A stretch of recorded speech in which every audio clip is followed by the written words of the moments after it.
Hello बच्चों, welcome to my YouTube channel और विजय गुरु में आप लोग का स्वागत है। तो बच्चों, आज हम ब्रीथ से चैप्टर 10 का है, क्लास 10th का। तो आप प्रश्नावली 10.1 को अच्छे ढंग से फर्स्ट क्वेश्चन को देखिए। और जो जो बच्चों को दिक्कत है ब्रीथ से रिलेटेड, अगर आप ब्रीथ में कुछ भी नहीं जानते हैं तो देखिए, आज हम बारीकी बाई बारीकी से बताऊंगा ब्रीथ क्या होती है। बशर्ते अभी फर्स्ट क्वेश्चन को हम सोल्व करेंगे। और जो बच्चों की समस्या है ब्रीथ से, उसको ज़रा सा भी ज्ञात नहीं है कि ब्रीथ क्या होती है, तो उसको भी हम अलग वीडियो बनाकर पोस्ट कर दूंगा, तो आप डिटेल में जान जाएंगे। हालांकि 9th क्लास में मैंने ब्रीथ के बारे में पूरा ढंग से बताया है और स्टेप बाय स्टेप बताया है। अब क्लास आज 10th का है, मैथ से रिलेटेड, जो कि प्रश्न ओनली आपको 10.2 का है और फर्स्ट क्वेश्चन को आज हम सोल्व करेंगे। तो बच्चों, आप शुरू से अंत तक बने रहे और बहुत ही बारीकी बाई बारीकी और ढंग से समझें, ओके, ताकि आपको परीक्षा में कोई कठिनाई न हो, कोई दिक्कत न हो। तो चलिए, बिना टाइम को व्यर्थ किए अपने क्वेश्चन की ओर चलते हैं और क्वेश्चन को अच्छे ढंग से पढ़ते हैं। तो चलिए बच्चों, अब हम क्या कर रहे हैं, यहाँ पर एक बार क्वेश्चन को अच्छे ढंग से पढ़ लेते हैं, क्वेश्चन क्या कह रही है, और उसके अकॉर्डिंग हम बनाना चालू करेंगे। चलिए, क्वेश्चन क्या है, देखिए, प्रश्न संख्या 1 है। एक बिंदु Q से एक वृत्त पर स्पर्श रेखा की लंबाई 24 सेंटीमीटर तथा Q की केंद्र से दूरी 25 सेंटीमीटर है। वृत्त की त्रिज्या हमें निकालना है। तो देखो बच्चों, पहले हम एक वृत्त पार लेते हैं। तो पहले वृत्त पार लेते हैं। ये हमारा वृत्त हो गया, ओके।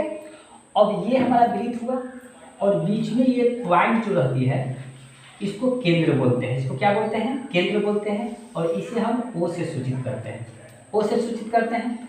अब क्या कर रहा है, यहाँ पर एक हमने वृत्त का रचना कर लिया।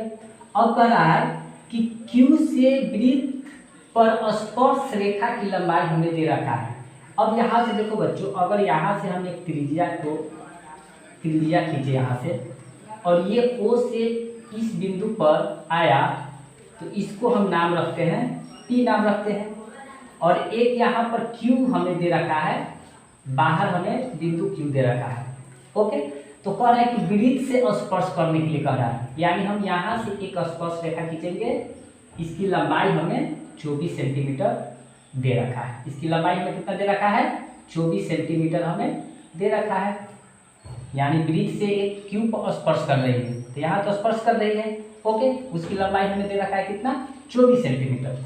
अब यहाँ तक समझ गए। अब Q की केंद्र से, यानी Q की केंद्र से, यानी E हमारा केंद्र है, और यहाँ से यहाँ की दूरी, यानी O से Q की दूरी हमें दे रखा है कितना? 25 सेंटीमीटर। तो यानी यहाँ से यहाँ की दूरी हमें, O से Q की दूरी हमें दे रखा है कितना? 25 सेंटीमीटर, ओके। कोई दिक्कत यहाँ तक नहीं होगा। और OP हमारा यही चीज क्या है? त्रिज्या है। और त्रिज्या को हम सूचित करते हैं R से। कोई दिक्कत नहीं होना चाहिए यहाँ तक। अब हमें यही त्रिज्या को हमें ज्ञात करना है।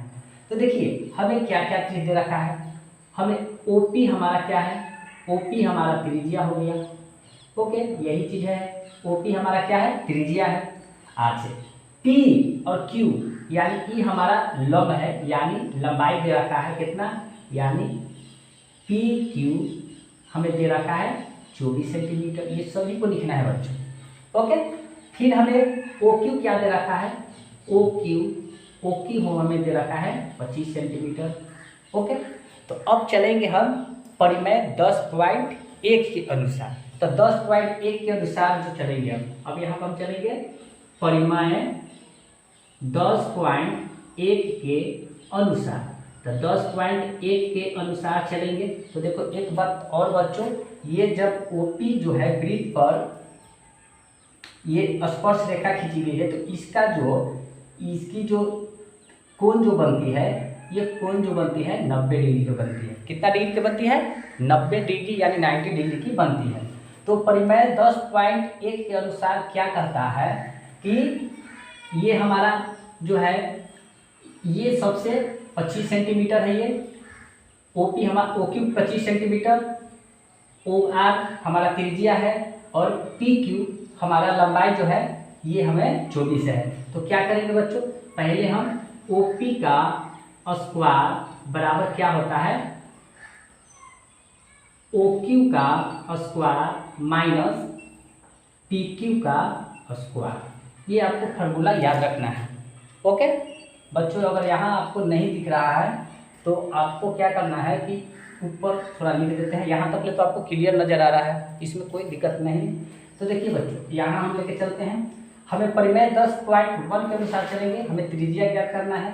तो निकालेंगे ओ पी यानी ओ पी का स्क्वायर बराबर क्या होता है, यानी ओ क्यू का स्क्वायर माइनस पी क्यू का स्क्वायर हो जाता है।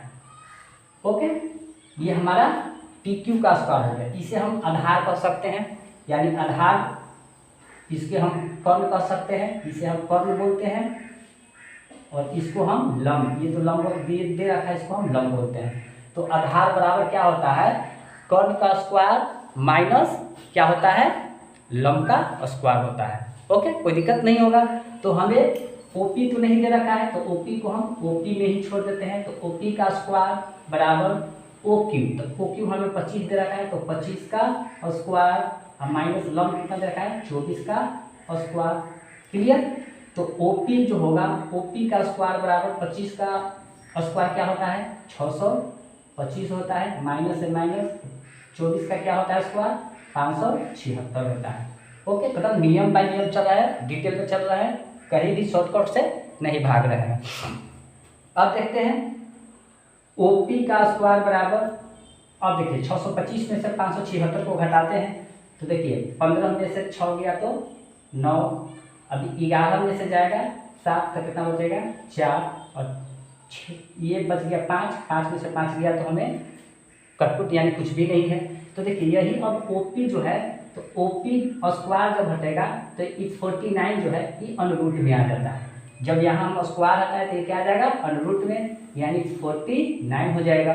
कोई दिक्कत नहीं है, एकदम क्लियर से समझ रहे हैं। अगर आप समझ रहे हैं तो कमेंट बॉक्स में अवश्य बताएं कि हाँ सर आप बता रहे हैं अच्छे ढंग से या नहीं। अगर आपको लगता है कि सर हाँ यहाँ पे हमें कुछ डाउट है, कहीं यहाँ पे नहीं समझ रहे हैं, तो कमेंट बॉक्स में अवश्य बताएं बच्चों। तो देखिए अब ओपी जो है, ओपी बराबर क्या होगा, वर्गमूल तो आप जानते हैं। तो देखिए 49 का वर्गमूल जो होता है ये सीधा सीधी है, 49 का वर्गमूल 7 होता है। तो यही हमारा हो गया 7 सेंटीमीटर, यही हमारा त्रिज्या हो गया। यानी यहाँ से, यानी ओ और पी जो हमारा त्रिज्या था, यही हमारा 7 सेंटीमीटर हो गया। तो ये मैथ आपको जरूर समझ में आया होगा, बहुत ही आसान था। और मैं, अगर आपको वीडियो अच्छा लगा हो और यूजफुल लगा हो तो बच्चों आप लोग से रिक्वेस्ट है कि हमें सब्सक्राइब कर ले और अपने दोस्तों के साथ शेयर जरूर करें, ताकि वो भी कुछ सीख पाए। तो आज की क्लास यहाँ तक बच्चों, जय हिंद।